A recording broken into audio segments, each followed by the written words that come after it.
Ens mantenim amb les quotes dels socis, els pares que paguen la quota mensualment. Tenim la sort d'estar a Sant Cugat, que el model esportiu de Sant Cugat és un model molt bo i positiu, que és una ciutat multiesportiva i que l'Ajuntament ens ajuda a dins de les instal·lacions i bàsicament el que hi ha és un grup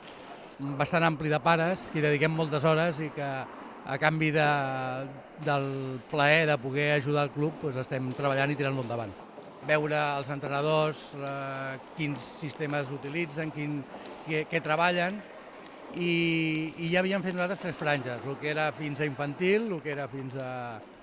mitja taula i el que eren els sèniors. Treballant a 3 franges també hem vist que llavors hi havia una mica de dispersió i el que hem buscat és unificar una mica i donar-li un toc una mica de qualitat, no? Buscar algú de fora que ens supervisi, que vegi com estem treballant, el que estem treballant, veure quines mancances tenim a cada franja i millorar-les. Que estem treballant molt amb el tema formatiu, però que no havíem assolit encara una categoria